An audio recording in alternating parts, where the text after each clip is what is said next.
Bismillahirrahmanirrahim. Alhamdulillah,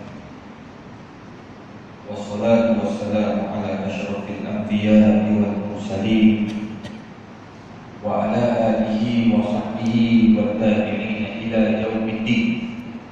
Rabbi shrah li sadri wa yassir li amri wahlul 'uqdatam min lisani yafqahu qawli, amma ba'du. Yang saya hormati dan saya kasihi Tuan Pengerusi Majlis, yang saya hormati para imam, para bilal, dan semua pengurusan masjid, pihak pengurusan masjid, muslimin, muslimat, hadirin hadirat yang dirahmati Allah. Assalamualaikum warahmatullahi wabarakatuh. Pertama sekali kita bersyukur kepada Allah Subhanahu wa taala kerana dengan izin dan nikmat kurnianya, alhamdulillah, pada malam ini kita dapat sama-sama menghidupkan salah satu daripada sunnah Nabi kita Muhammad sallallahu alaihi wasallam, yang mana kata Nabi, man salaka tariqan yaltamisu fihi 'ilma sahhalallahu lahu tariqan ila jannah. Sesiapa saja yang mempermudahkan urusan ilmu, maka kata Nabi sallallahu alaihi wasallam, Allah akan mudahkan urusan mereka itu untuk masuk ke dalam syurga Allah Subhanahu wa taala.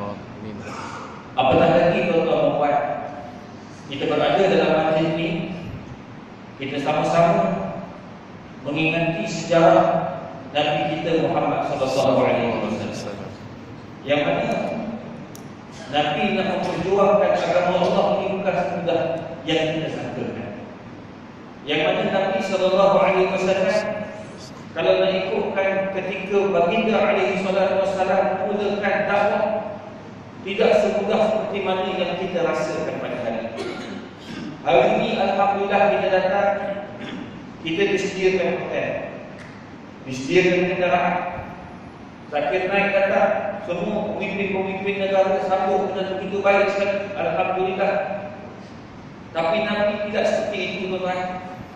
Nabi mulakan dakwah Nabi dengan begitu penuh dengan pancaroba.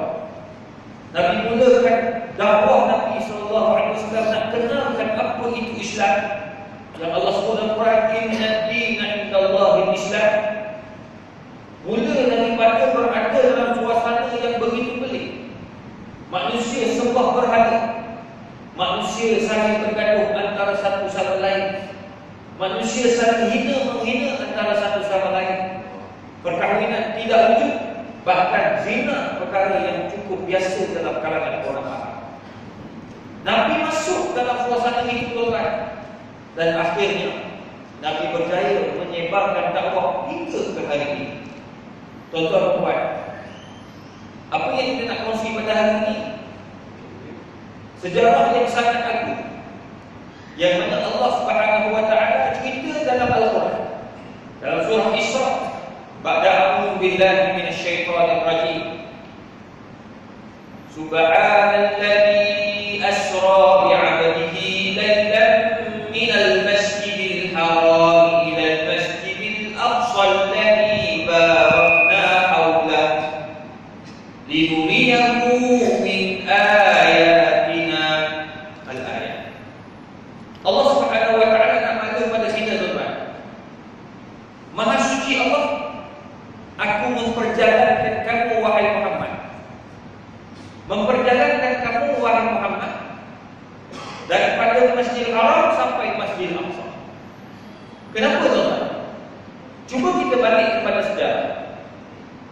Sebelum Nabi ini menunaikan tanggungjawab ataupun mendapat hadiah daripada Allah, dia bagi hadiah untuk travel, berjalan. Hadiah ni Allah bagi bukan saja-saja. Allah bagi sebab sebelum berlakunya Isra Mi'raj, Nabi diuji dengan begitu besar ujian. Itu sebabnya Allah gunakan perkataan subhanalladzi asra bi 'abdi. Allah gunakan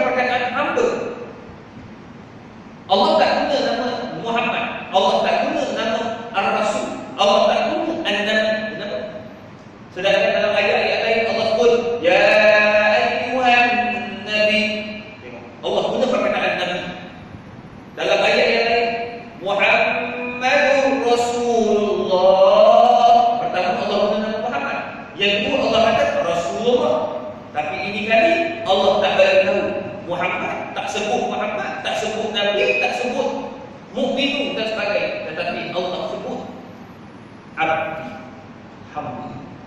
Kenapa hamba? Kenapa hamba? Sebab manusia yang bersifat hamba ini ada 3 perkara. Pertama, la yatakabbar, dia tidak akan sombong dan takut dalam hidup. Ini hamba. Kita ni kalau kita hebat macam mana pun tuan-tuan, kaya macam mana pun, kalau kita rasa sombong, maka sia-sia hidup. Orang sombong ni tuan-tuan, dia tidak akan masuk dalam syurga. Bahkan Nabi kata, man kana fi qalbihi mithqala dzarratin min kibr, takkan masuk syurga. Kata lagi, la yadkhulul jannah, tidak akan masuk syurga orang yang dalam hati ada sekumit perasaan sombong. Kita tuan-tuan, baru kaya sikit dah sombong dah. Tak nak kawan-kawan, tak nak datang masjid, tak nak hidupkan masjid, tak nak hidupkan program-program agama, baru naik pangkat sikit je tuan-tuan. Daripada AJK naik SU masjid, tu je. Sombong, tak boleh nak salam orang tuan-tuan. Oh, minta maaf saya sibuk, betul ni. Oh, sibuk. Tak boleh nak bergaul orang. Tak boleh lagi tu tuan-tuan. Kita ni manusia. Nabi ni, Rasul yang akan masuk dalam syurga, yang mana Nabi takkan masuk, orang lain takkan masuk, sehinggalah Nabi dulu yang masuk. Rasul-Rasul yang lain, 25 Rasul takkan masuk, kecuali Muhammad adalah penghulu kepada syurga Allah Subhanahu wa ta'ala. Tuan-tuan, Nabi tak sombong. Ini sifat Nabi. Muhammad, Rasulullah, tak sombong. Bahkan Nabi ini, sifat Nabi SAW, selain daripada Nabi tidak sombong. Yang kedua, sifat Nabi ad-da'i, orang yang sentiasa bertaubat kepada Allah Subhanahu wa ta'ala. Tu sifat Nabi. Padahal Nabi ni tuan-tuan, anytime nak masuk syurga, boleh masuk. Ini kejap lagi saya nak cerita bagaimana Nabi lihat sesuatu nikmat dalam syurga. Nabi pernah teringin sangat nak duduk dalam, teringin nak harap dengan bahawa dalam tu adalah hak aku. Tetapi tuan-tuan, Allah dah bagilah Nabi tengok, Allah bagi Nabi lihat bagaimana suasana dalam neraka. Tapi Nabi tak pernah ada perasaan dalam sungguh dengan hati Nabi. Oh, aku tak payah minta doa, minta ampun dengan Allah Taala. Sebab aku dah confirm masuk syurga. Tak ada tuan. Bahkan dalam hati yang cukup banyak, Nabi kata apa tuan? Anni astaghfirullah, aku beristighfar kepada Allah fi kulli yaumin 70 marrah. Aku beristighfar kepada Allah Taala setiap pagi 70 kali. Ini Nabi berkata. Bagaimana pula dengan kita? Itu sebab tuan-tuan Allah Taala tak tunjuk kepada kita bagaimana sifat orang hamba. Manakala yang ketiga tuan-tuan yang dikasih sekalian, sifat seorang hamba at-ta'ah min ghairi ma'siyah. Taat kepada Allah Taala dalam semua arahan Allah Taala, tanpa ada perasaan aku nak lambat, aku tak nak ikut. Tak ada. Bila Allah suruh, Nabi akan taat. Bukti sebelum berlaku Isra dan Mi'raj, Nabi SAW kehilangan orang tersayang. Siapa dia? Khadijah radhiyallahu anha. Khadijah radhiyallahu anha, isteri yang tersayang tuan. Walaupun umur Nabi masa berkahwin 25 tahun, Khadijah umur 40, jauh beza tuan. Tetapi itulah isteri yang dikenali dalam kitab-kitab sirah. Dia kata apa? Dia kata, ulama kata, wazir usid din Nabi sallallahu alaihi wasallam. Menteri yang terlalu percaya kepada Nabi sallallahu alaihi wasallam dalam semua arahan, dalam semua perkara. Nabi cakap apa? Ya, aku percaya. Nabi kata A, percaya. Sembah Allah, aku percaya. Aku Rasulullah, dia percaya. Turun wahyu pertama, aku percaya. Bukti pernah suatu ketika Nabi SAW masa nak turun wahyu pertama tuan-tuan, nak turun wahyu pertama, Nabi SAW naik kat Gua Hira. Kalau tuan-tuan ingat masa pergi Mekah, ada jemaah naik ke Gua Hira, dia naik sendiri, dia tak naik orang apa? Dia tak pergi dengan kumpulan, dia pergi asing-asing. Sebab Tempat dia tinggi, bukan semua orang boleh pergi. Mutawif pun malas nak pergi tuan-tuan. 1 jam lebih nak atas tu. Tanpa pula kalau belakang uzur 2 jam setengah. Jadi kita naik atas tuan-tuan, dengan jalan ni ada tangga kecil sampai ke atas. Kecil di lubang ni. Kita nak masuk kadang-kadang tak boleh, penuh orang dalam tu. Tuan-tuan, kita duduk atas tu sayur tuan-tuan. Tengok tingginya Nabi duduk. Gua Hira. Nabi bersorangan menunggu wahyu Allah Ta'ala yang dihantar melalui Jibril alaihi salatu wassalam. Bayangkan sementara nak tunggu tu, sementara nak turun ayat yang pertama, Iqra bismi rabbikal ladzi khalaq. Nak tunggu ayat itu turun berapa kali Khadijah radhiyallahu anha datang setiap hari naik bukit tuan-tuan, bawa makanan untuk Nabi sallallahu alaihi wasallam. Tuan-tuan, kita pergi 2 jam tak larat tuan-tuan, letih, naik seput. Lepas tu setiap tempat tu ada tempat berhenti. Ini kita naik tak straight. Zaman sekarang ada tangga, zaman Khadijah naik tak ada tangga tuan-tuan. Batu badan bercampur-campur ni. Khadijah naik setiap pagi hantar makanan, tengah hari hantar makanan, malam hantar makanan. Dan ketika itu Khadijah mengandung tuan-tuan. Bayangkan betapa sabarnya Khadijah dengan Nabi sallallahu alaihi wasallam. Nabi duduk atas, tiba-tiba bila turun wahyu yang pertama, Nabi rasa takut yang teramat. Nabi turun lagi ke bawah tuan-tuan sampai masuk rumah Nabi. Masuk dalam rumah Nabi, masa itulah tuan-tuan perempuan yang dikasih sekalian, masuk nampak muka Khadijah, zammiluni. Selimutkan aku, kata Khadijah. Selimutkan aku takut. Allahu Akbar. Khadijah tak ada cakap apa-apa. Khadijah ambil selimut dah, letakkan Nabi, peluk Nabi, tutup Nabi dengan selimut. Kemudian dalam satu riwayat, dia huraikan rambut Khadijah, diuraikan, dia letakkan di atas badan Nabi sallallahu alaihi wasallam. Dia peluk Nabi sallallahu alaihi wasallam tanpa berkata apa-apa. Kita cuba tengok apa. Kita naik motor nak datang masjid. Naik motor dalam masjid, isteri tak bagi. Bang, naik kereta lah bang. Kereta kan? Tak. Suami kata tak apa, lajim mak sikit. Naik motor, cerita jatuh. Atau kan, koyak tu. Koyak kain, balik rumah. Ya, koyak yang jatuh yang. Kan dah cakap. Orang cakap naik kereta yang kau naik motor tu apa pasal? Dia mula dah macam. Tapi nak cerita, Khadijah tak buat begitu tuan-tuan. Tu hebat Khadijah radhiyallahu anha. Meninggal dunia.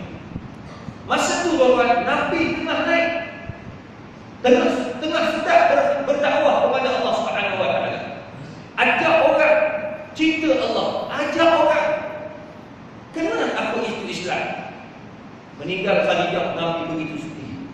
Tak lama selepas itu dalam kitab menyebut ada lebih kurang 105 hari Khadijah meninggalkan Nabi sallallahu alaihi wasallam. Abu Talib pula meninggalkan Nabi sallallahu alaihi wasallam. Dalam tempoh yang pendek sangat, tak jauh. Orang tengah sedih tuan-tuan. Abu Talib meninggal. Abu Talib ni siapa? Bapa saudara Nabi yang paling defend Nabi. Orang kafir nak pukul Nabi, tak boleh. Sebab Abu Talib ada. Tuan-tuan, lepas Abu Talib tak ada, macam-macam orang balik pada Nabi sallallahu alaihi wasallam. Sehingga Nabi semayang dekat Masjid Haram, orang letak salah jazur, letak tai unta, letak perut unta atas pada Nabi sallallahu alaihi wasallam. Sampai Fatimah terlepuan tuan-tuan. Tengok betapa dahsyatnya ujian Allah kepada Nabi kita Muhammad sallallahu alaihi wasallam. Tak lama lepas Abu Talib meninggal, turun arahan daripada Allah Subhanahu wa taala, wahai Muhammad, pergilah kamu ke Taif. Nah, sekarang ni tuan-tuan dah boleh pergi Taif. Siapa pergi umrah sekarang ni, bermula bulan 12 tahun ni, semua dah pergi masuk Taif. Taif ni tuan-tuan, saya bila pergi saya menangis. Baru di bulan 1 saya pergi tuan-tuan, saya bawa jemaah hampir 60 orang. Sebab dah lama tak masuk tuan-tuan, saya sampai dalam tu saya menangis. Kenapa tuan-tuan? Bila kita masuk, inilah tempat Nabi sallallahu alaihi wasallam berdakwah. Mula-mula sampai dah kehilangan Khadijah, lepas tu hilang Abu Talib, lepas tu sampai di Taif. dia disambut oleh orang-orang Taif dengan kayu dan batu, tuan-tuan. Pergi dengan anak angkat masa itu, Zaid bin Haris, terkoyak kepala Zaid bin Haris hatta wajja'a ra'sah, terkoyak akan kepala Zaid bin Haris. Darah keluar ni, tuan. Nabi SAW orang balik kayu, terkoyakkan kasut Nabi, capat Nabi penuh dengan darah. Nabi berlari balik, tuan-tuan. Nak cerita takutnya sampai datang malaikat Jibril alaihi wasallam dengan dua malaikat yang jaga dua bukit Taif. Taif ni, tuan-tuan, dia tengah-tengah. Ni macam ni bukit, ni bukit. Dekat Mekah kebanyakan ni lembah. Kalau tuan-tuan pergi Mekah, tuan-tuan tengok Kaabah asal ni dia duduk macam ni. Dia macam ni. Dia berlembah. Jadi duduk tengah-tengah. Sekarang ni dia foto bukit dah tengok penuh dengan hotel. Kalau ikut asal dia berlembah macam ni. Begitu juga dengan Taif. Taif itu tengah-tengah. Dia bukit, dua bukit ni. Kawasan tu, tuan-tuan, tak ada seorang pun orang Islam kan. Dua malaikat ni kata, wahai Muhammad, izinkan kami untuk lingkupkan, jatuhkan dua bukit di atas bandar Taif, sebab mereka sangat jahat kepada kami. Tuan-tuan, Nabi tidak izinkan. Nabi doakan agar mereka itu mendapat hidayah. Dan hari ini, tuan-tuan, bila tuan-tuan masuk, tidak ada seorang pun orang kafir yang berada dalam Taif. Tuan-tuan, inilah berkat doa Nabi kita Muhammad sallallahu alaihi wasallam. Itu pun kita masih lagi tak percaya dengan apa yang Nabi kita Muhammad sallallahu alaihi wasallam bawa. Nabi cakap macam-macam dalam hadis. Tuan-tuan baca dalam kitab Bukhari, macam-macam hadis. Hadis tentang akhlak, hadis tentang akidah, hadis tentang takbur, hadis tentang hidupkan masjid. Nabi hidup, Nabi suruh buat macam-macam. Kita tak buat. Nabi dah bagi tahu macam-macam, kita masih tak percaya. Tuan-tuan, ini benda yang kita dapat lihat dengan mata kita sendiri. Dan hari ini, tuan-tuan, Taif adalah bandar ketenteraan. Bandar yang hijau, semua makanan ada situ. Semua jenis buah-buahan ada. Nak makan strawberry ada tadi. Baru dia pergi, tuan-tuan, sejuk. Berasak pula. Makan strawberry, buah cherry, macam-macam buah ada. Murah pula tu. Tak cerita. Kita ada juga strawberry mahal. Kat sini berapa? Dalam sekilo RM15. Kalau dari tu pun beli kat Mata Bukit. Apa? Kalau dia ada, tu dia. Atas tu baru dapat RM15. Kalau kat sini besar tu RM15. Kecil je. Dekat sana baru RM5 dapat sekilo. Tuan-tuan, makan tak dapat habis kecil. Sedekah lagi. Tuan-tuan, nak cerita tu bandar yang Allah Ta'ala makbulkan doa Nabi kita Muhammad sallallahu alaihi wasallam. Selepas Nabi sallallahu alaihi wasallam pulang, walaupun tak ada orang Taif yang masuk Islam, tapi Allah makbul juga. Sampai juga hasrat Nabi nak Islamkan antara orang yang masuk Islam, iaitu Andas. On the way nak balik ke Mekah. Siapa dia ni? Orang Kristian. Tuan-tuan, masuk Islam hamba ni. Seorang hamba saja masuk Islam. Nabi jalan balik lagi sampai dekat Masjid Qim. Nabi baca, Masjid Qim bukan masjid. Dekat sana tu semua tempat-tempat sejarah dijadikan surau dan masjid. Masjid Ibnu Abbas, Masjid Andas, dia ada Masjid Andas. Tempat Andas masuk Islam. Di situ ada pokok tamar asal. Nabi semayang dekat pokok tamar tu. Jadi bila Nabi balik, Nabi semayang dekat satu buah pokok tamar dekat dengan Masjid Haram. Nabi semayang, tiba-tiba jin terdengar bacaan Nabi SAW. Baca surah jin. Cuba faham surah jin. Apa kata Allah? Qul uhiya ilayya annahu istama'a nafarun minal jinni faqalu inna sami'na Qur'anan 'ajaba. Allahu Akbar. Jin dengar ayat yang dibaca oleh Nabi. Lantas dia panggil semua kaum dia, mari kita bakat-bakat dengar apa yang Nabi SAW sedang baca. Mereka terkejut dengan ayat tersebut. Akhirnya satu sekumpulan jin itu semua masuk Islam, tuan-tuan yang dikasih sekalian. Ini dakwah Nabi SAW. Oleh sebab itu, bila balik, Allah Ta'ala nak bagi ringankan, tenangkan Nabi Muhammad. Dah Muhammad, aku nak bagi kamu percaya. Kamu adalah hamba. Kamu adalah hamba, maka berjalanlah kamu. Aku bawa kamu berjalan. Hanya satu malam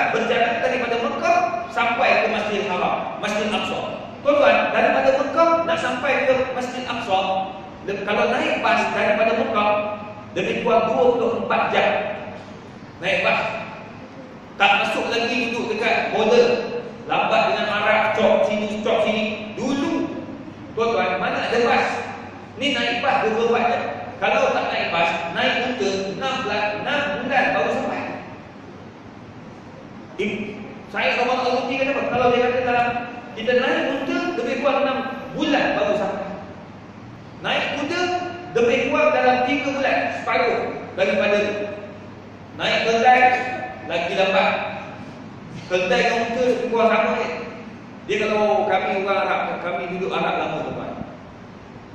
Arab ni kalau kita naik kedai zaman dulu, kedai ni maknanya sekarang ni kereta tu kereta kancil lah, berat sangat kereta. Kalau apa nama tu unta, itu kereta yang comfort. Comfort ni macam kereta SUV, tak macam kereta-kereta besar, duduk sedap buku, macam menteri tu pakai Velfire, apa lah dia. Itu unta. Kalau kuda tu kereta sport, Porsche, tu jalan. Itulah kenderaan zaman dulu. Abdul Rahman bin Auf tongkai kenderaan. Dia kaya sebab apa? Sebab dia jual kenderaan. Dia jual unta, dia jual kuda. Unta. Jutawan masa ni. Sekarang ni pun ada juga jutawan kenderaan. Siapa dia? Nazawa. Itu jutawan tu. Jutawan. Daripada bapa Abu Hurairah di Tamrin Nasiruddin sampai anak-anak, semua jutawan. Ada jet pribadi lagi. Kalau nak pergi US naik jet pribadi, tak jumpa dia naik kapal terbang biasa ni. Nak kata kaya dia orang ni tuan, rezeki Allah bagi. Maknanya nak kaya, jual kenderaan. Tapi jangan jual proton tak jalan. Dia kena jual kereta-kereta besar tu, kereta BMW, Mercedes, 98 tu. Itu modal pun besar. Tapi boleh tahan juga lah, penting tak boleh kita dapat tu tuan. Tapi nak cerita, Nabi naik buruk satu malam. Saya tak mau cerita bagaimana perjalanan, sebab tuan-tuan dah biasa dengar. Apa yang saya nak cerita, perkara yang Nabi SAW diperlihatkan, yang kita nak ambil perhatian kat situ tuan-tuan, yang kita pergi muhasabah sama-sama. Dan hari ini benda tu berlaku. Allahumma salli ala Muhammad. Baik, bila Nabi SAW pergi berjalan, dalam satu malam Nabi dapat bertemu dengan para Nabi, Rasul-Rasul. Dalam riwayat 1,200 orang lebih Nabi-Nabi dan Rasul sembahyang di belakang Nabi SAW di Masjidil Aqsa. Ini ada riwayat. Kemudian Nabi dibawa naik ke atas, masuk pintu pertama, langit pertama, langit kedua, langit ketiga sampai langit ketujuh, dan bertemu dengan Allah Subhanahu Wa Taala. Dan apa yang saya nak jelaskan, Allah Taala muliakan Nabi Muhammad sallallahu alaihi wasallam.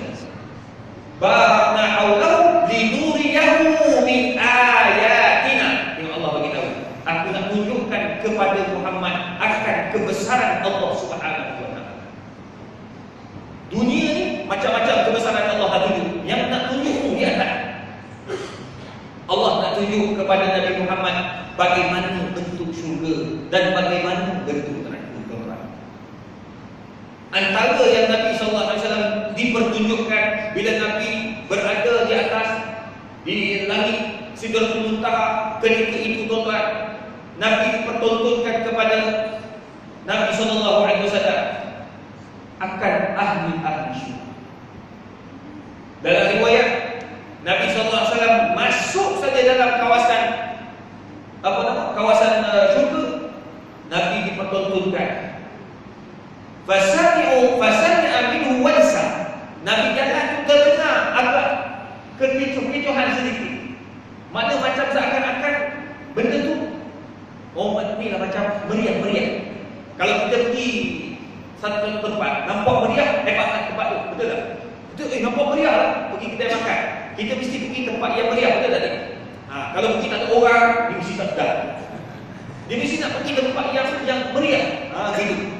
Nak datang masjid, kita nak pergi tempat masjid yang meriah, betul tak? Tengok Allah, masjid ni betul ke tak? Tengok atap nak jatuh. Orang tak nak pergi. Tapi bila tengok masuk Allah, apa cantiknya, dia punya dinding biru muda, lantai biru, lamsi biru, semua biru ke dalam masjid. Adik dia pakai hijau jalan-jalan. Tapi tak cerita tuan-tuan,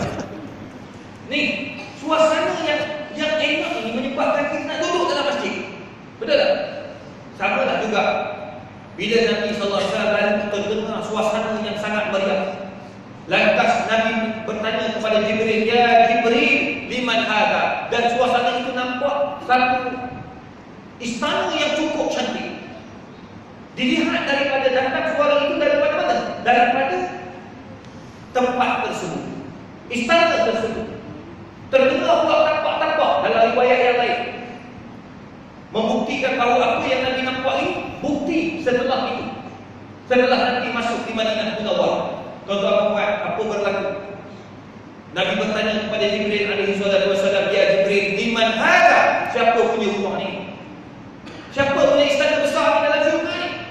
Lantas Jibril alaihi salatu wasallam menjawab, "Fa innahu liman."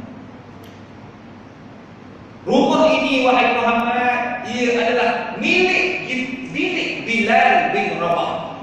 Siapa Bilal? Kaji balik.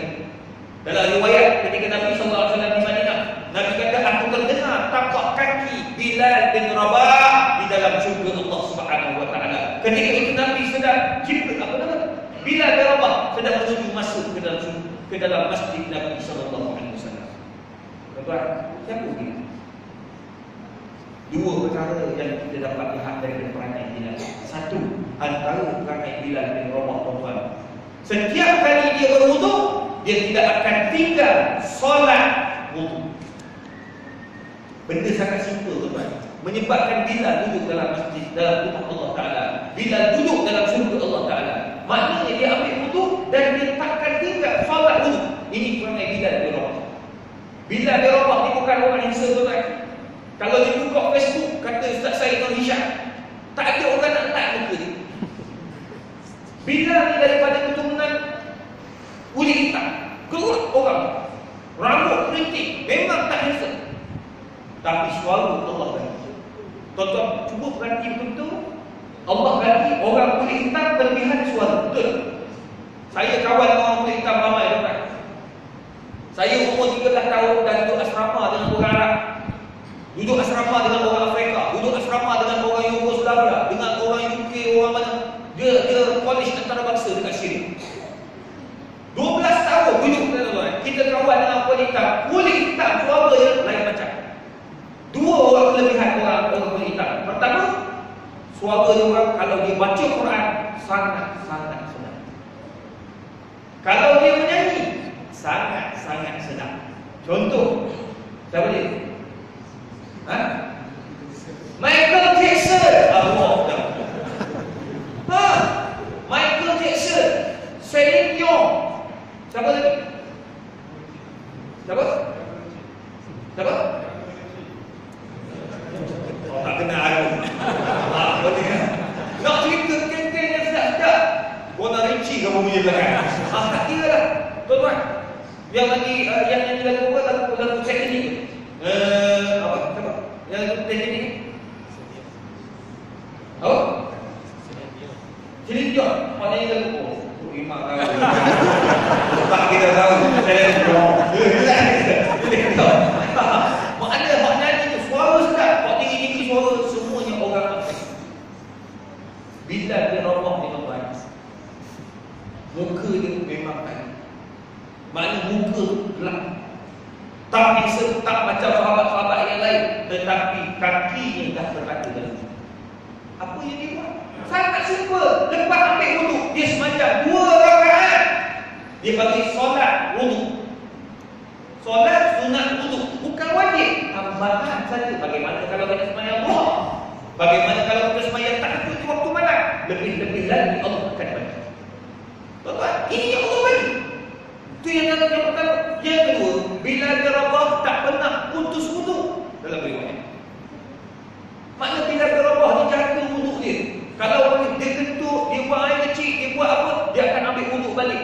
Tuan-tuan, jagalah wuduk. Wuduk, tuan-tuan, itu sebabnya di akhirat, antara yang akan datang di akhirat bagi syafaat ni, wajah-wajah yang sentiasa berada di mukanya air. Tuan-tuan, tapi ingat, ambil wuduk jangan membazir kau. Mentang-mentang datang kat masjid, buka air tu je, oh air keluar, siap doa, ya Allah, air keluar, kau buka lah air selepas habis doa. Bukok haram tuan-tuan. Sebab apa? Duit masjid ini adalah duit wakaf, duit orang sedekah. Tak boleh kita membazirkan duit masjid. Tak boleh kita habiskan ekor-ekor ni. Buka ekor tanpa sebab. Tanpa sebab. Kita buka saja. Duit mana? Habiskan. Tak boleh. Buka ketika ada orang. Orang nak sembahyang, buka. Tapi jangan pula main go. Masjid, duit banyak tapi tak berguna. Itu tak payah. Kalau nak simpan duit, ada masjid sampai tuan-tuan, dia simpan duit sampai 700,000 ringgit. Duit masjid kaya tu. Tapi dia punya kapet nak terkoyak. Saya kata kenapa tak tukar? Dia kata, wish, ayam kata, Ustaz, selagi kapet ni boleh dinamakan kapet, kita pakai. Orang ni. Habis orang bagi duit tu apa? Dia kata tak boleh, duit orang ni kita kena simpan. Bro, apa ni bro? Duit orang bagi kat masjid untuk guna tu untuk simpan. Untuk guna. Guna untuk apa? Kebaikan. Biar orang puas hati datang ke masjid. Orang bayar tol. Orang sanggup bayar tol. Sebab apa? Bila tengah-tengah jalan, berhenti kat RNR. Masuk tandas, bersih kat tandas. Bersih, puas hati. Kita buang air pun, lawa je buang. Dah, nak kencing pun puas hati. Ini dah. Masjid duit banyak. Masuk tandas, Allah Akbar. Selak tak boleh. Selak hilang, tak tahu ke mana selak. Aduh, aku pun confuse. Duit banyak. Tapi pintu tu tolak tak boleh. Jadi tu imam pula sakit perut tuan-tuan. Dia tahan. Tu tak angkat jubah. Dengar orang lalu. Tak bagi tahu aja kan. Kadang-kadang dia makhluk tak reti juga. Dia tekan dia tolak. Tu imam. Woi. Tuan-tuan. Duit banyak gunakan. Ini kadang-kadang kita masuk tandas masjid tuan-tuan. Orang buat kajian. Tandas masjid adalah tandas paling kotor dan paling tidak mesra orang yang datang. Kenapa sampai peringkat? Gunakanlah betul-betul. Dan orang pula, makmum pula kena jagalah. Dah tahu ini duit masjid, ini barang masjid, tolonglah jaga. Selaklah elok-elok. Betul tak? Ini dia tarik petang-petang duit masjid, kau tarik sampai tercabuk itu. Lepas tu buat tak tahu. Kalau dah tercabuk kau gantilah bang. Ini duit orang. Kau jawab di akhirat kau buat rosak barang. Dah. Lepas tu ada flash kan, tarik kat atas. Oh masjid mana pakai flash ni. Kalau dekat RNR dia tekan ni gitu ya. Tekan hot hutang. Kalau buat kat masjid tenggelam hutang tak tahu. Tak tahu dah kat masjid tu orang guna macam mana. Tak tahu lah. Yang tarik itu putus. Dia duduk kat jangkau ke bawah. Tercabut. Lepas tu kita pula nak masuk. Nak tarik mana nak tarik. Tak ada. Kita pula buang air. Air pula besar kan. Dia tinggal kita. Masuk orang ketiga. Masya Allah besar. Jadi kalau nak kaji tarik datang masjid. Berlampau masjid. Apa ni tarik tak buang. Tuan-tuan betul ni saya cakap. Saya pernah sekali saya nak pergi buang air. Sakit perut nak ceramah tuan. Kita pun dah lambat pula. Masuk air. Masuk Allah Akbar. Tak tenggelam. Saya pun penuhkan air. Dah kita ni tak boleh lah kita nak guna. Takkan nak pindah ke air. Pindah ke air buat kuasa ada juga. Jadi kita akan penuhkan balti. Simbah air. Bukan air tu masuk ke dalam. Keluar lagi. Apa dah jadi? Rupanya sebab apa? Tarik tu dah bertepek-tepek dah dalam tu tuan. Dia jadi kerat. Dia jadi sumbat. Tengok tuan-tuan. Kau jawab di akhirat kau. Siapa punya kerja? Ni orang Islam ni. Tuan-tuan pergi ke barat. Tuan-tuan tak jumpa ni. Tuan-tuan masuk tandas, takkan jumpa benda-benda macam ni. Tuan-tuan pergi Jepun, masuk bilik air, bersih tuan-tuan, boleh baring atas bilik air. Dahsyat tuan-tuan, betapa bersihnya. Kalau nak tengok Islam, tengoklah di negara-negara timur. Tengok di barat, bagaimana dia orang jaga kebersihan. Ini kehebatan. Bila nak tengok Muslim, datang ke sini. Datanglah negara-negara orang Islam. Pergi dekat negara Arab, lagi teruk tuan-tuan. Kalau pergi Mesir, ustaz kita orang Mesir, baru tahu di mana dia punya sini yang saya ni 4 tahun. Ustaz, Mesir lagi dahsyat. RNR dia terus tak boleh jumpa tu. Memang Allah Akbar, menakutkan. Tarik berkat ke dinding. Tajuk kita tarik tadi. Nak kacau Islam ni tegur sangat tuan. Ni negara Islam. Bila masuk Taib ni, saya pun fikir. Saya kata kenapa macam mana Taib boleh ada begini? Hati pun gelap. Saya nak Taib fikir macam mana? Adakah lubang bungkungnya tu berada di bahagian pinggang? Taib pun cek-cek dia kata, kenapa macam tu? Orang Islam, orang malu ke? Tuan-tuan tak usah pergi Mesir, tuan-tuan pergi Mekah tu tak? Betul? Pergi Mekah, tuan-tuan tengok pergi Mekah. Tuan-tuan duduk kat Mina, macam mana kita letak kat Mina? Tak bersih tuan-tuan. Sekarang ni pergi umrah, tuan-tuan sampai kat Mina, tuan-tuan masuk tak atas Mina. Allahumma salli ala Muhammad, sangat-sangat kotor. Tunggu, saya cakap tuan-tuan. Tuan-tuan, tak percaya tanyalah anak-anak tuan-tuan yang belajar luar negara. Tengok macam mana dia orang jalan. Nak duduk, dia orang tak duduk tepi jalan. Dia orang akan duduk di tempat yang sepatutnya. Kita tengah-tengahnya hauk tu. Kita Allahu Akbar. Kadang-kadang kawasan tu orang tak pakai semua orang. Pijak Allah, meledek. Nak kita ni Nabi kita nak tunjuk. Dah macam-macam yang Nabi kita tunjuk kepada kita lepas. Tapi kita tak buat. Tok bila dia romak tuan dia jaga. Nabi dia jaga tubuh badan dia. Jaga aurat. Dia jaga dia punya wudu. Segala-galanya nak bila dia romak jaga. Jadi kenapa kita tak boleh jaga? So, gunakanlah segala nikmat yang ada. Sekarang ni kita ada masjid senang nak ambil wudu. Buang air, ambil wudu terus.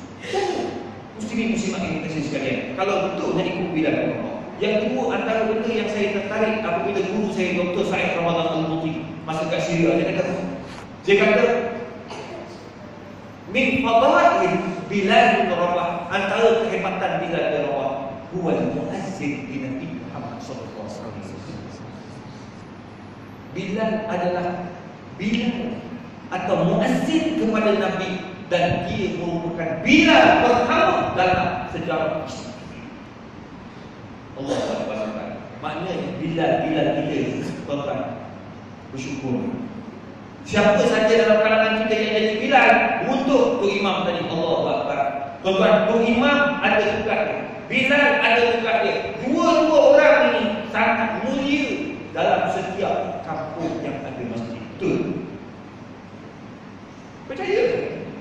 Tok Imam ni kan tuan-tuan, jangan tunggulah 3 sah. Lebih daripada 3 sah. Betul? Sebab dialah imamkan kita setiap waktu solat. Bilal kita, dialah yang azan. Allahu Akbar, Allahu Akbar. Hujan ke, panas ke, sibuk ke, cucu ramai datang ke rumah ke, dia tetap datang ke masjid nak azan agar orang semua tahu waktu solat dah pun masuk. Tuan-tuan, berapa besar pahala solat. Itu sebabnya berebut-rebutlah nak jadi Bilal. Ini dah susahnya nak cari Bilal, pengganti Bilal. Bilal 1, kena ada Bilal 2, kena ada Bilal 3. Baru senang, Bilal dia sakit perut, ada Bilal 2. Bilal 2 sakit perut, 2 sakit perut, Bilal 3. Bilal 3 Bilal tak ada sakit perut semua. Maka siapa sabar saja berebutlah jadi Bilal. Sekali-sekala tak apa tuan. Pergi. Oh, Bilal mana? Bilal tak sampai lagi. Jangan marah ke Bilal. Oh, Bilal ni kita bayar dia tak datang, buang hajar. Oh, Bilal ni manusia tuan-tuan. Kereta pun kadang-kadang dia breakdown tengah jalan. Bilal pun ada masa-masa tu. Tu sebab masa sampai time. Bila Bilal tak ada, berebut. Falyatana fasil mutanafisun, berebut nak azan tuan-tuan. Sebab kali kau azan 10,000 orang dengar, 10,000 orang sembahyang. Daripada 10,000 ada 4,000 berpuasa. Dia buka puasa waktu itu tuan-tuan. Tuan-tuan dapat pahala banyak mana. Allah. Tu, berebut. Orang muda berebut ni bagi orang apa ni, Bilal muda. Kita ada Bilal tua, Bilal remaja, Bilal budak. Budak-budak saya dah tarik budak kecil, suruh dia jadi Bilal. Tapi kena betul-betul azan kan. Dia kau Allahu Akbar. Apa yang habislah kan. Kena betul-betul pandai lah. Sekali kita tengok bawa kan Bilal muda. Sebab kita nak lahirkan budak-budak ni, dia punya suara dia lain macam apa. Dia tahu Allah. Oh, kalau kita orang tua dia orang tak ada. Ini budak-budak. Budak-budak kita tarik dia datang. Suruh dia azan. Dia ada 3. Bilal 2, ketua Bilal. Mekah pun ada ketua Bilal. Nah, ketua bila orang muda, bila remaja dan bila budak-budak. Oh, ada 4 bila. Bila ni, bila budak-budak bagi tarik. Budak ni minggu ni dia akan datang. Tuan-tuan, budak-budak kecil ni dia punya tarikan dia lain macam apa? Dia asal dia habis makcik-makcik nenek atuk semua datang. Kenapa? Diorang tak pernah datang masjid. Datang sebab apa? Nak tengok cucu. Dan datang ni awak dan nak tengok cucu dia. Jarang kalau dia dah dengar azan, dia balik tuan-tuan. Balik lah. Balik lah. Habis dah. Jarang tuan-tuan, dia akan datang duduk masjid. Lama-lama tuan-tuan, dia akan datang masjid. Tarikan. Nak tarik orang datang masjid. Muslimin muslimat itu bila dia buat. Ini dah. Bila tak ada, kita macam-macam masalah. Siapa boleh azan? Siapa boleh azan? Semua. Jemaah lagi kita. Nonggang. Suruh azan dia orang. Ada jemaah nak suara pitching lari. Kalau suruh azan, tapi kalau suruh nyanyi tuan-tuan. Buka karaoke nyanyi. Tu yang ada tilawat emas tu. Allah besar. Muka tu boleh pencet dah orang.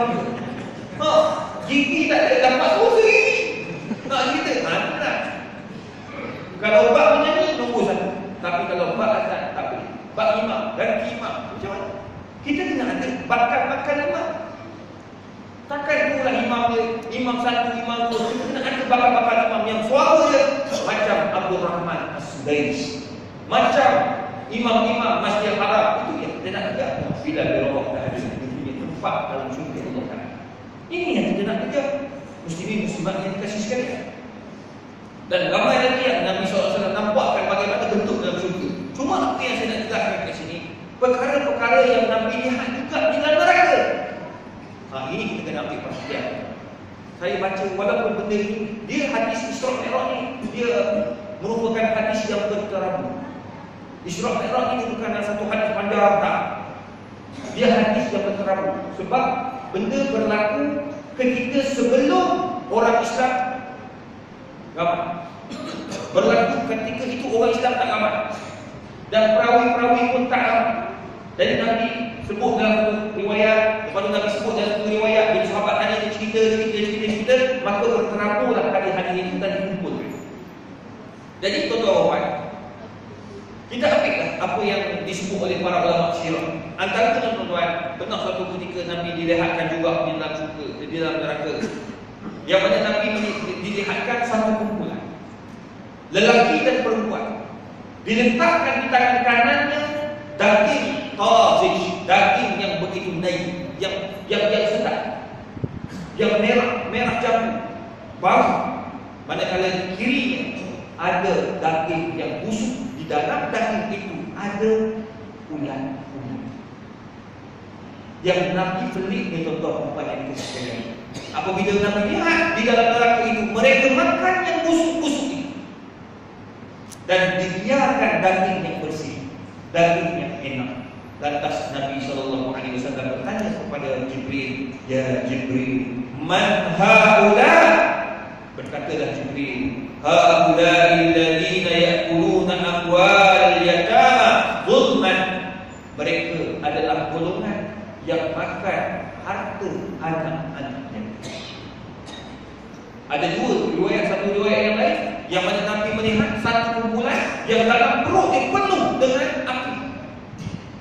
Wa yakhruju min duburihim nara, dikeluarkan daripada dalam neraka, nampak di dubur tu keluar api. Nabi tanya Jibril, "Siapa ini Jibril?" Jibril berjawab, "Mereka adalah golongan yang makan harta anak yatim." Ada beberapa riwayat yang lain. Nak cerita makan duit anak yatim, Allah sebut dalam Quran, "Innal ladzina ya'kuluna amwalal yatama zulman innama ya'kuluna fi butunihim nar." Allah. Orang yang makan duit anak yatim seakan-akan mereka ini makan duit haram, makan api yang sedang membara. Tuan-tuan, kadang-kadang kita tak perasan kita makan duit anak yatim. Anak yatim ni mudah kita nak tahu duit. Bila bapa dia meninggalkan harta. Betul tak? Faraid harta. Harta itu kita ambil tanpa belas kasihan. Tanpa hak kita ambil duit anak yatim dengan cara-cara yang tak sepatut. Ada yang ambil jual barang jual rumah, barang si arwah kita pergi jual, sedangkan barang itu adalah milik kepada si mati. Barang milik si mati akan dimarahkan. Ada orang dia makan dalam bentuk tahlil itu kita kena beri. Tahlil tak salah. Orang kata, ustaz, apa hukum tahlil? Harus. Tak salah. Kita ada beberapa pandangan kan. Nak tahlil saja. Kita nak tahlil arwah. Silakan, tak ada masalah. Tapi ingat, jangan sekali-kali kita pergi ke rumah orang mati, kita tinggalkan adab Islam, tinggalkan sunnah Nabi SAW. Bila orang mati, tuan-tuan, apa yang perlu kita lakukan? Kita yang bawa makanan. Itu sunnah Nabi SAW. Jiran tetangga sediakan makan. Orang ni sediakan makan, orang ni sediakan minuman, orang ni sediakan kemah ataupun sediakan peralatan. Tuan rumah tak payah buat apa-apa. Kita datang ramai-ramai, gembirakan hati tuan rumah, kita buat tahlil. Lepas tu kita makan ramai-ramai. Siapa yang makan? Jemaah. Pada masa yang sama, tuan rumah makan kan? Makan. Tenangkan hati tuan rumah, gembirakan hati ahli keluarga. Maka tuan-tuan semua akan dapat. Yang jadi benda yang haram bila kita pergi, kita suruh tuan rumah pakai duit tuan rumah, itu haram. Sebab apa? Sebab tuan rumah kemungkinan tak tahu duit si mati. Dia ambil duit itu, jamu kita pula. Padahal apa dia tak jamu sebelum duit itu difaraikan. Tak boleh. Itu duit orang. Itu sebabnya kalau nak pergi, cakap tu kan. Tak apa, kami geng masjid, pihak masjid yang akan buat. Dah sekarang ni ramai dah yang buat macam tu. Masjid-masjid buat, jiran tetangga dia pakai duit, dia orang buat. Tak ada masalah. Dia nak buat 3-4 hari, tak ada masalah. Buat. Berapa lama nak buat. Tak ada masalah. Yang penting dia buat pakai duit, bukan rumah si mati. Ni kadang-kadang sampai peringkat tanya tuan rumah, Kak, malam kakak tu baru tinggal, suami baru tinggal lagi. Kak, malam ni kita punya menu pun ada kan? Tanya menu dah. Mana boleh tinggal? Tuan baru meninggal. Patut dia tak payah fikir dah. Orang yang meninggal suami tuan-tuan sangat letih. Tanya macam-macam orang. Betul tak ni? Makcik? Tak dengar belakang tu. Letih. Dengan nangis lagi tak pergi makan. Mak saya masa meninggal, arwah ayah tuan-tuan, tak makan lagi. Tak makan. Tak nak makan, tak lalu. Sedih sangat. Sampai terkasih mak. Anak-anak lagi buat makan sikit. Letih yang teramat. Nak fikir pula malam ni menu apa, orang surau nak datang. Jangan risau, jiran-jiran datang, anak-anak pun pakai balik. Lepas tu kawan-kawan yang datang kan ada penuh, ada tak balak, ada tak botol. Macam di Melaka tak apa. Letak botol. Letak bekas kan? Letak bekas, orang datang letak. Duit tu nak digunakan untuk makanan, silakan, tak ada masalah. Dibenarkan. Buatlah tanya. Cuma kena jaga adab. Jangan disebab jangan kita pergi itu dengan mengharap orang tua rumah akan sediakan makan. Bukan. Tetapi jiran tetangga. Ini yang Nabi SAW minta bagi kita. Muslimin muslimat yang dikasih sekali. Sebab takut-takut kita termakan duit anak yatim. Wa'iyalillah tuan-tuan nak jawab. Pernah berlaku pada saya satu ketika dekat suatu negeri. Habis ceramah ni habis ceramah, pulau kamal malam penuh malam.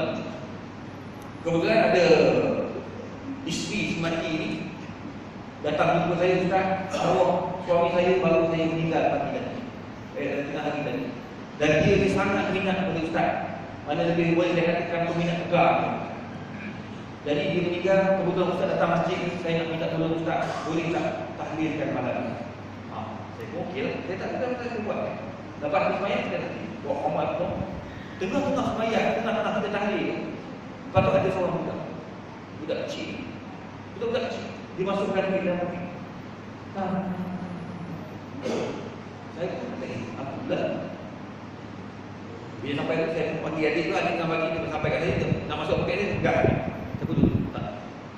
Letak tepi, habis tahlil semua tu, habis baca doa habis tu, saya pun minta tolong wakil daripada keluarga, datang. Orang tua tu ni ramai.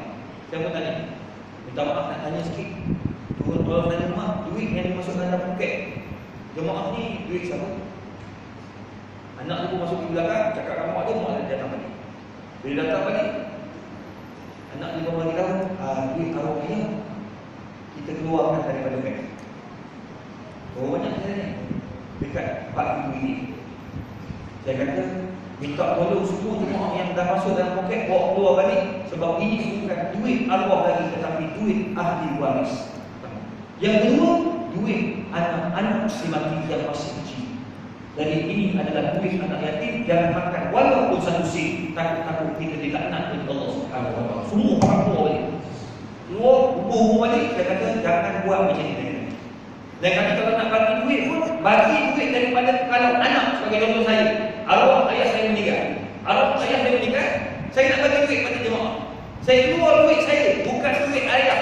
Bukan duit daripada akaun ayah, bukan duit daripada akaun mak, tapi duit daripada saya. Saya buat tu apa? Saya buat sebab nak tunjukkan betapa arwah ini telah mendidik saya untuk menjadi manusia, dan duit lebih ini saya sedekahkan atas nama ayah. Dah tutup. Sampai ada lepas, ada ulama kata sampai. Dah tutup. Nampak tak? Jadi kita tak buat benda-benda yang dilarang oleh Nabi kita Muhammad sallallahu alaihi wasallam. Ingat, duit anak yatim kena ingat tuan. Tanah anak yatim kena ingat. Jangan kita ambil rumah orang yang itu dalam tu ada anak si mati yang masih kecil. Tuan-tuan, ingat, kita ambil rumah tu tanpa hak, kita jawab di akhirat. Inilah balasan. Keluar api tu mudah kita je. Mudah kita dalam neraka. Tuan-tuan akan nampak kumpulan-kumpulan. Satu kumpulan api keluar punggung. Itulah nampak terus. Itu adalah orang yang makan duit anak yatim. That's all. Mudah sangat tuan. Ingat, kalau ada si mati ada bagi kandung emas dan sebagainya, bagi balik tuan. Bagi balik. Sebab takut kandung itu ada hubung kait dengan duit anak yatim. Wahyu. Seterusnya Nabi SAW berjalan lagi tuan-tuan rupai dan sekalian. Nabi bertemu dengan satu kumpulan. Ra'a Rasulullah SAW tarifan muhtamilan ilanna yamuhu fihi al-fir'aun. Nabi nampak dari satu laluan tu laluan dalam neraka. Laluan tu orang yang lalu dalam tu adalah keluarga Fir'aun laknatullahi alaihi dan geng-geng Fir'aun. Tiba-tiba tuan-tuan, Nabi ternampak satu kumpulan lelaki, perempuan yang perut mereka ini mencecah lantai. Dan mereka menjerit-jerit macam orang gila. Tengah tempat jalan, bagi tak boleh nak bangun sebab terlalu berat. Menjerit-jerit, Allahumma akhir yaumal qiyamah, Allahumma la taqum as-sa'ah. Mereka menjerit, ya Allah, tolonglah jangan berlakunya kiamat. Ya Allah, tolonglah ya Allah, jangan datangkan hari-hari penghisapan. Lambatkan ya Allah, ampunkanlah dosa kami ya Allah. Ketika itu mereka menjerit-jerit bagaikan orang yang gila. Siapa mereka ini tuan-tuan? Bila mereka tengah menjerit-jerit itu, siapa yang bijak? Mereka Fir'aun laknatullah. Ini antara riwayat yang terdapat. Yang orang bijak antara suku ini. Allahumma salli ala Muhammad. Lantas mereka bertanya, Nabi SAW bertanya kepada Jibril, ya Jibril, man haula? Kata Jibril, haula humul ladina yata'amaluna birriba min ummatika. Mereka adalah kumpulan yang makan duit riba. Riba ni mudah saja. Kita pergi bank konvensional, riba. Pergi bank-bank yang ada Islamik, maknanya bank Islam, bank muamalah, bank apa tu yang ada Islam, Islamic CIMB Islamik, bank Islamik, caranya itu insya-Allah. Tapi kadang-kadang kita tu buat benda yang sama-sama kita, riba sama-sama kita. Imam datang jumpa saya, Ustaz, boleh pinjam duit sikit Imam? Ya. Boleh tak ada masalah. Berapa Imam nak? Alah 100 Ustaz. Boleh. Alah Imam ni masalah ambil 100 Imam bayar bila Imam? Imam kata insya-Allah dah bulan depan Ustaz. Boleh, tak ada masalah. Tapi ingat Imam, bila bayar ni dia lah 120. Apa salah 20? Sebab 20 ni ialah bukan senang nak bagi Imam. Kalau tak rugi saya. Jadi Imam bagilah 20. Imam pun bagilah Bila bayar balik imam bagi 120 dalam envelope, maka 20 ringgit itu adalah riba.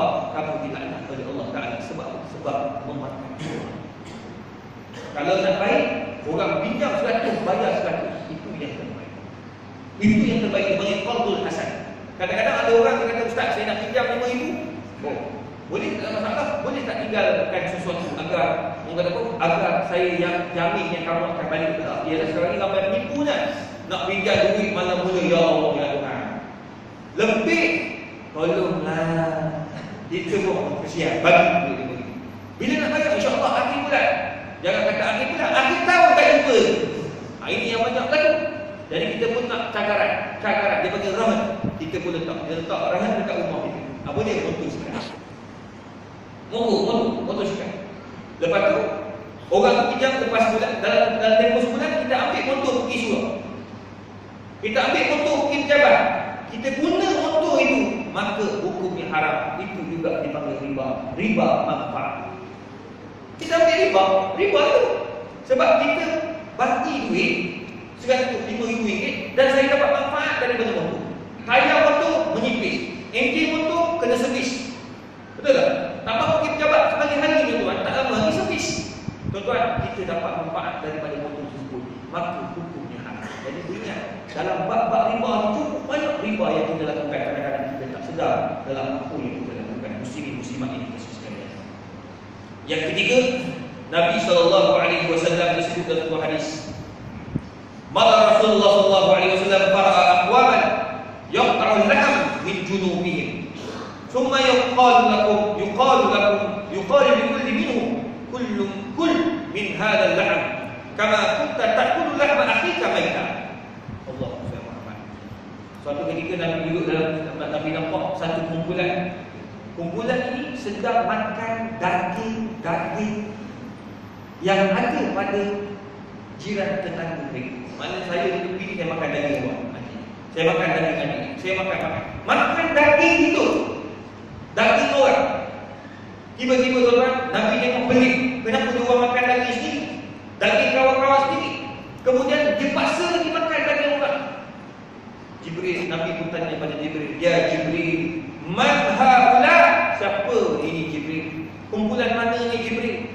Maka Jibril alaihi salatu wassalam menjawab, haulai humul ladina yaqtabuna an-nas min ummatika kana kullu minhum ya'kulu lahma akhihi maita. Kata Jibril alaihi salatu wassalam, mereka adalah kumpulan daripada umat yang mereka ini mengumpat akan kawan-kawan ketika hidup di dunia. Itu sebab tuan-tuan, janganlah mengumpat. Kalau tak setuju, cakap kepada. Ini yang diajarkan Nabi sallallahu alaihi wasallam. Tapi cakap betul.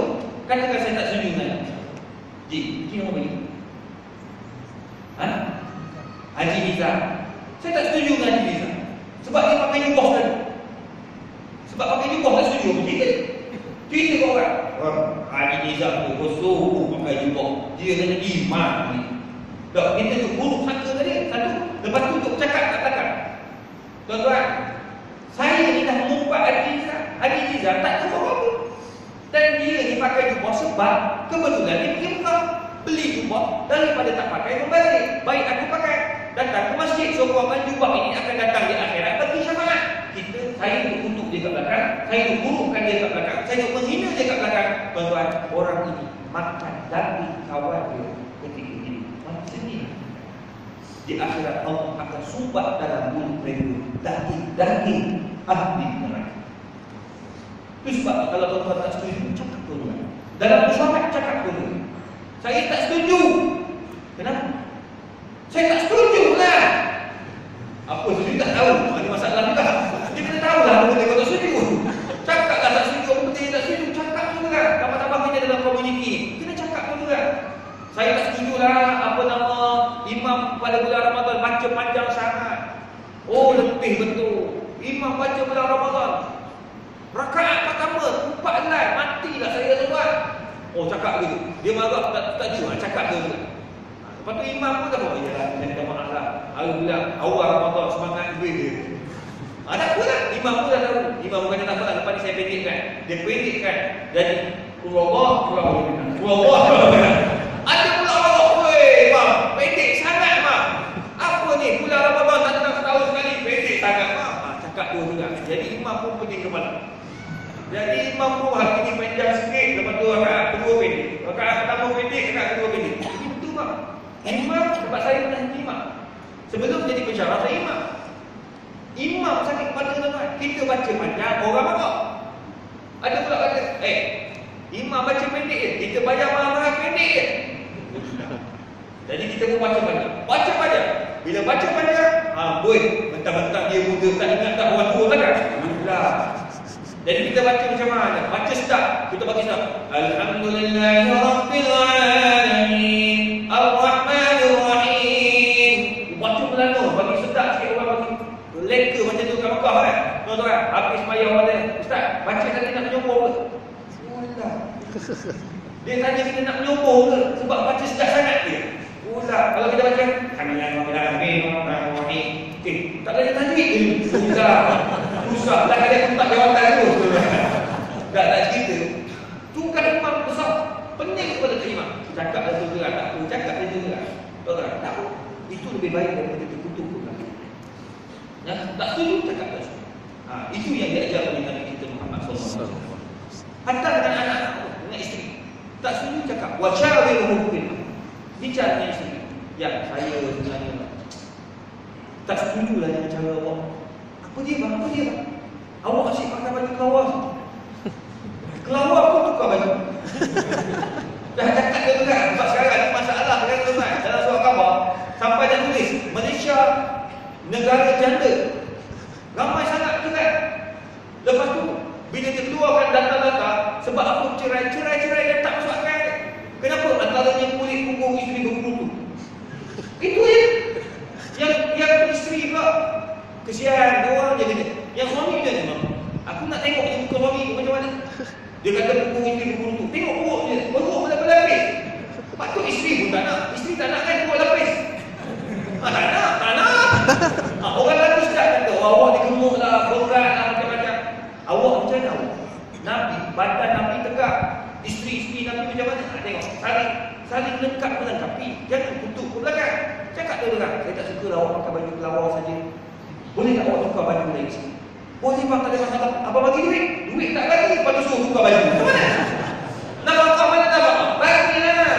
Ini yang diajar oleh Nabi kita Muhammad SAW. Quran ajar.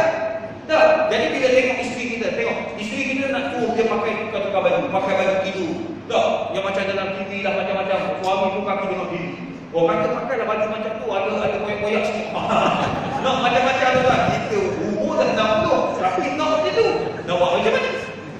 Tak apa lah. Yang suami, isteri boleh minta, abang pun tukar lah. Saya pun tak setuju dengan cara abang ini. Kenapa? Kenapa awak cakap begitu? Yelah, awak ni pakai kain pelekat dulu kini dan selamanya.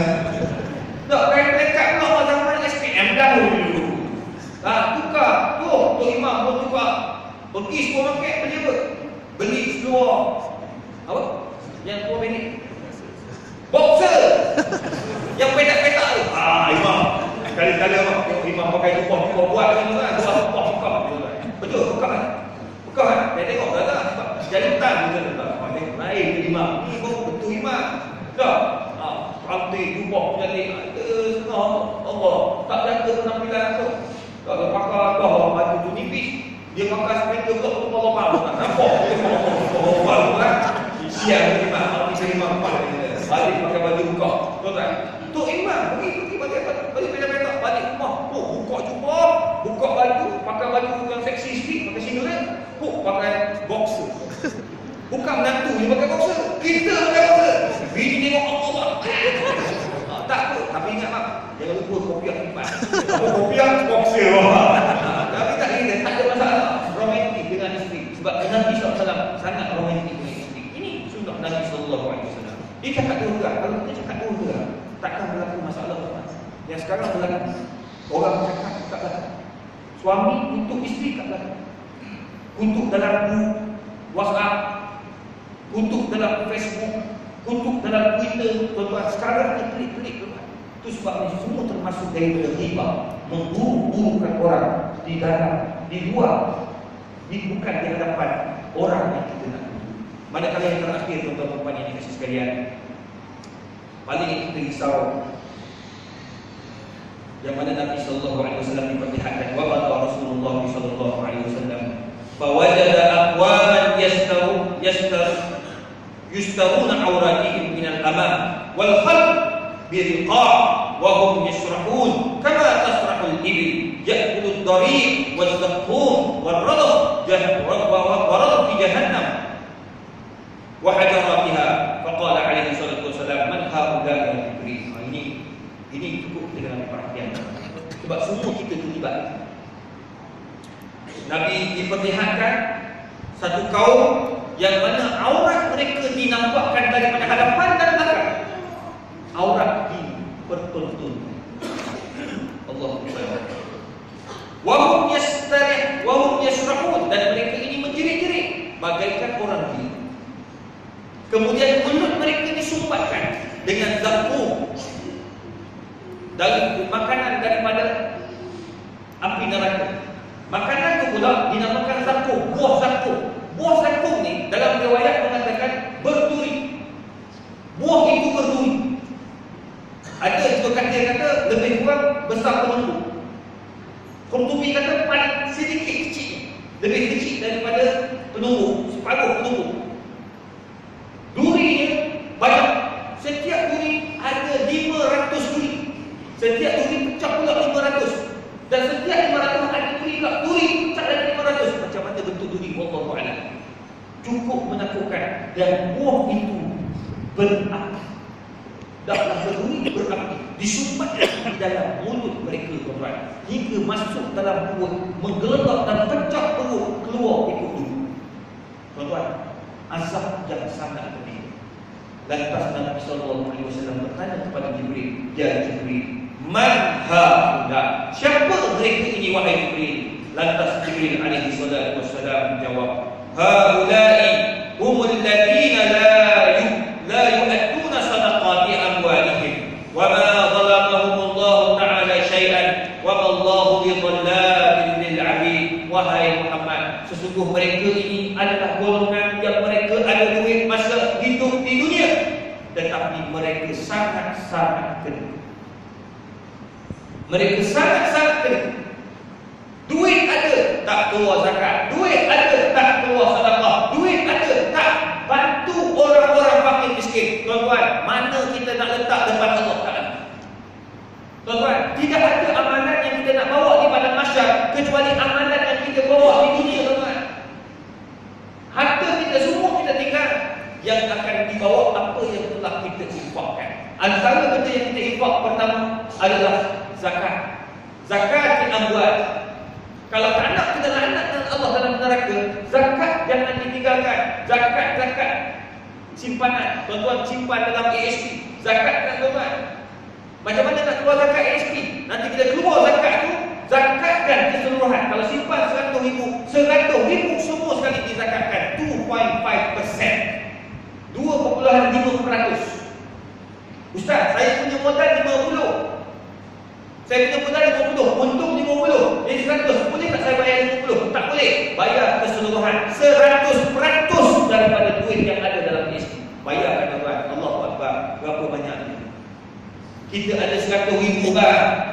Keluar sikit bukan banyak. 2.5% sahaja. Tak banyak.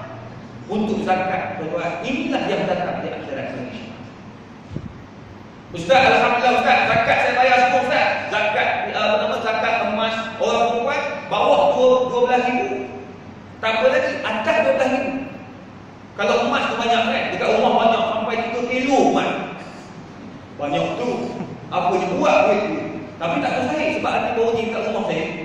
Rumah ni masa berubat, dia punya emas nilai dia 150,000.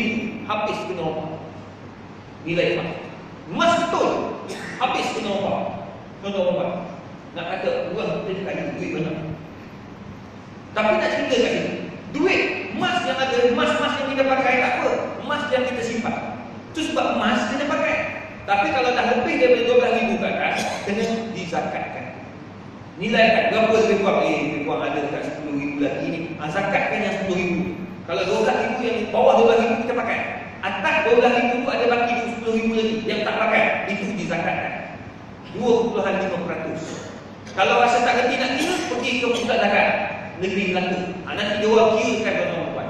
Zakat padi, semua zakat-zakat tanaman tu ingat, jangan tak dizakatkan. Sebab bila tak bayar zakat tuan-tuan, tanaman tidak akan ada keberkatan.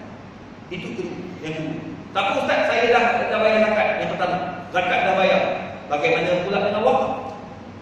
Tuan-tuan, wakaf adalah suatu nikmat yang berkekalan sampai nanti, sampai di padang mahsyar. Contoh, tuan-tuan sekarang berada dalam masjid. Masjid baru saya tengok nama cantik. Berapa lama dah kan? Berapa lama? 15 tahun. Ha? Yang baru ni dah 15 tahun. 15 tahun, 12 tahun. Allahu Akbar. Yang 12 tahun pun nampak cantik juga, Pak. Tuan-tuan, siapa yang bagi ni? Apa yang kipas? Siapa yang bagi ekor? Siapa yang bagi macam lampu-lampu yang rosak? Bagi bilik air, bagi duit itu, ini dan sebagainya. Duit siapa tuan-tuan? Itu duit kita. Kita bagi. Inilah dia masuk wakaf. Wakaf, niat wakaf. Bila katakan nak nampak belakang tu, kita memburu bayar RM50, yang ni RM100, yang ni RM30, tak ada masalah, ikut kemampuan. Ada orang yang bagi RM70,000. Pernah sekali saya forum dekat KL. Saya forum dengan Ustaz Abdullah Khair. Kemudian masa forum tu tuan, satu masjid, kawasan elit, masjid besar. Kan sekarang musim panas, kan? Panas betul tuan. Aircon ada tak terasa. Panas. Buat masjid besar dan orang ramai, aircon tak cukup, kipas tak cukup. Jadi kita kena gabung kipas dan aircon sekali sekarang. Jadi dia orang nak buat kipas besar. Kipas besar harganya lebih kurang RM80,000. Tak apalah. Jadi dia orang panggil saya 2-4 orang ni untuk forum pagi. Oh, memang ramai tu kan. Allah masjid yang keluar. Masjid besar-besar penuh orang keluar untuk keluar. Saya 2 orang. Saya Abdullah Khairi, asli Bahrain, asli Bollywood. Kita diberi asli Bollywood. Jadi kita forum penuh tu. Kita bercakap tentang sedekah, kita bercakap tentang dunia dan akhirat, kubur dan macam-macam lagi antara bab wakaf. Dia orang minta, dia kata ustaz kami nak RM80,000 sebab nak beli kipas. Masa kami datang tengok kereta-kereta seorang datang BMW, Mercedes, ada yang Porsche, kereta-kereta besar kan. Takkan benda ni kau tak nak kongsi. Betul tak? Sebab dia orang buat kutipan tak dapat lagi, tak sampai dekah lagi, baru sampai RM18,000 baru. Dia kata tak cukup ya ustaz. Nak pasang lagi RM100,000 lah dia. Malam tu kita bagi semangat tuan-tuan. Kutipan malam tu saja RM130,000. Orang putih. Dia kena ada orang putih lah. Lepas tu kutipan tu betul lah. Orang kena pakai pes. Sebab dah ramai nak pakai pes. Sebab kalau tidak pakai pes, ada orang yang tak diundang pula. Dia lembaga tau. Putih-putih juga sampai-sampai ke belakang. Masuk kereta balik. Dah banyak dah lagu ni. Ramai lah. Banyak kes lagu. Saya cukup pahala jaga balik. Tu kena pakai pes. Pakai pes dia lah orang yang dia amanahkan untuk bagi. Tak pakai pes, tak boleh. Mana pes? Pes tinggal ke rumah. Tak boleh lagi. Mungkin duduk depan. Pegang dia hantar ke depan ke ADP masjid. Sebab ini antara cara-cara ni. Kadang-kadang saya ceramah ni, kadang-kadang ni tak kenal ni. Kalau yang bau ni dekat Sarawak sampai melempah keluar, kat Kelantan sampai melempah keluar.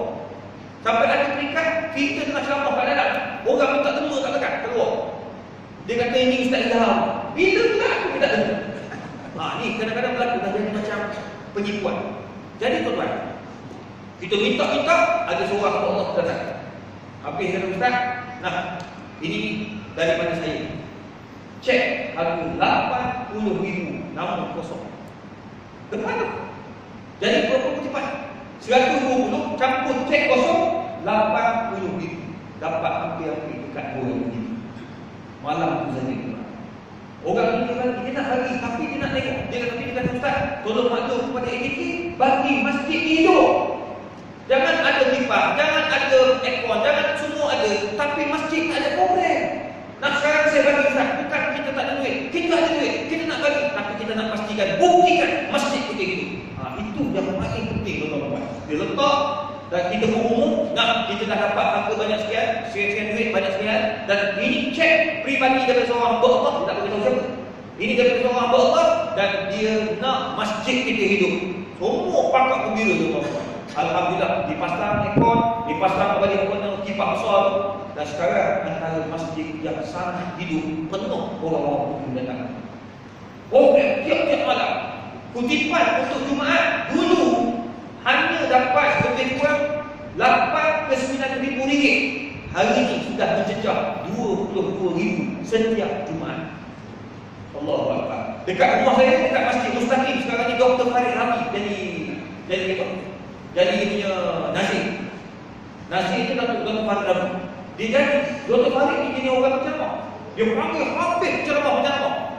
Hidup kan, dia panggil mufti, timbalan mufti, dia panggil orang ustaz saja.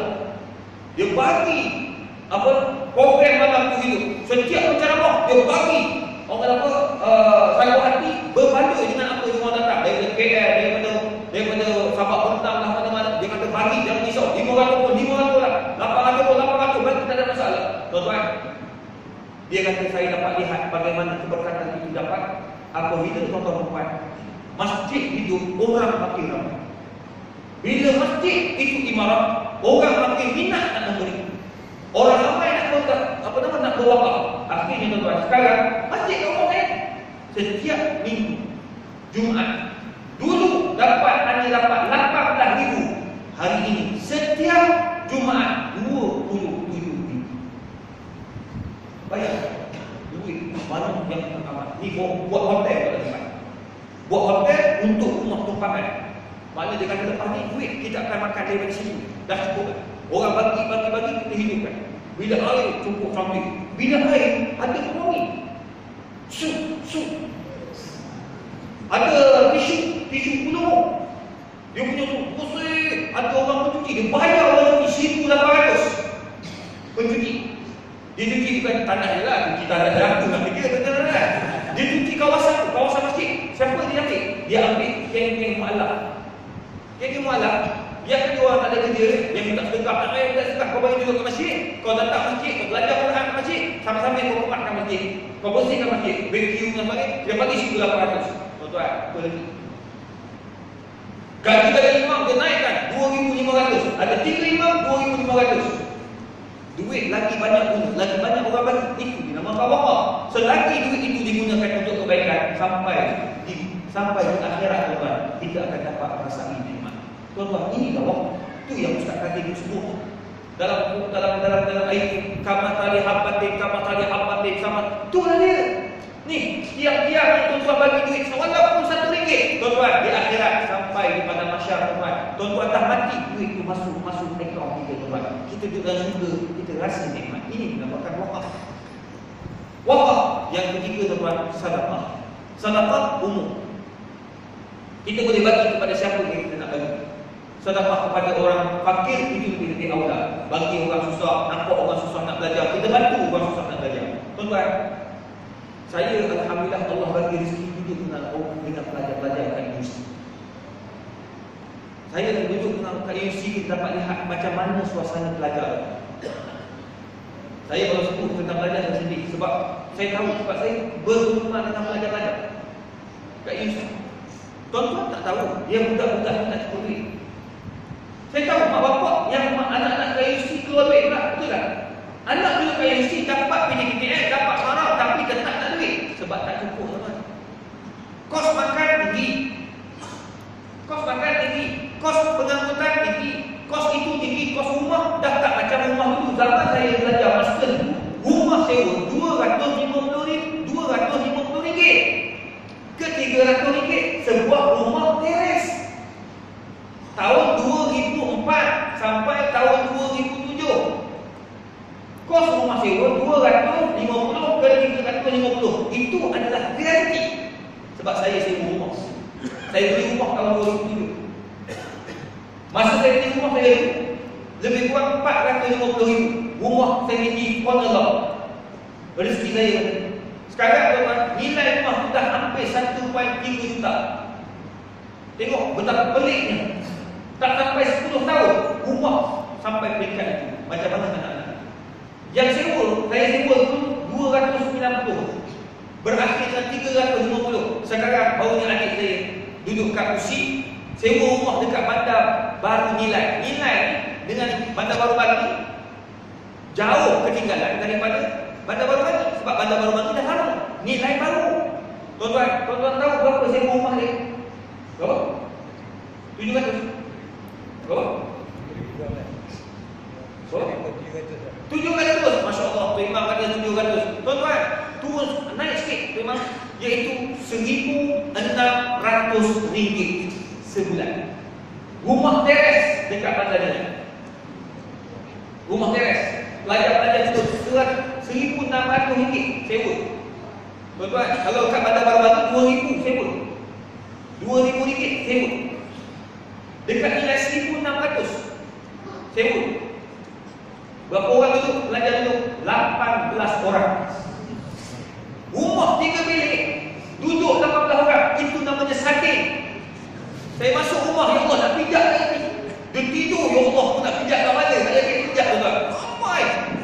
Itu pun kalau tak kira kawan-kawan yang numpang. Kawan tentang numpang, jadilah 22 orang. Itulah celah-celah yang benar ni. Ni tuan-tuan puan, ini tak ada. Tuan-tuan, saya tolong kadang-kadang ada student saya, alhamdulillah ada lah beberapa orang yang kredit kita bantu dia. Ni isteri saya pun ada bantu beberapa orang. Kita tolong tuan-tuan, taklah. Duit Allah bagi, kita bagi balik. Tak bermakna kita dapat, kita kaya tak. Kita kena kongsi balik. Tuan-tuan, berapa ramai pelajar-pelajar kita nak beli komputer tak? Berapa ramai? Beli, kita bagi. Sedekah.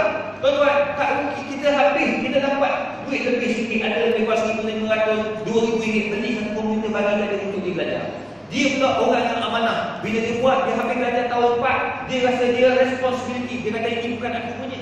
Ni Dr. Izhar yang belikan. Masa aku susah, sekarang aku cari pelajar susah pula. Di mana pelajar susah yang tak ada komputer? Nah, ambil komputer ni, belajar, lepas aku bagi balik. Tuan-tuan, ada komputer saya dah beli hampir 13 ke 15 buah komputer. Dan harganya RM2,000.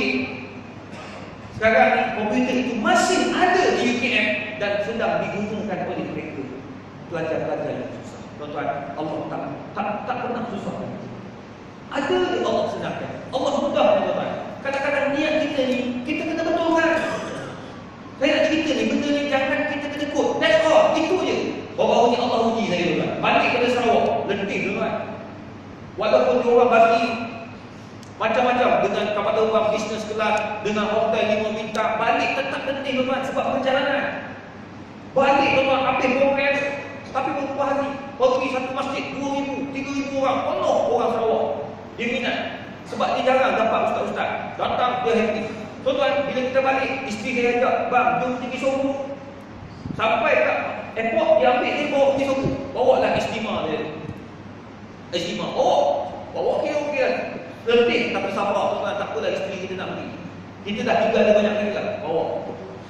Ni kadang-kadang kita tak perasan, ya Allah akan mudahkan urusan ini.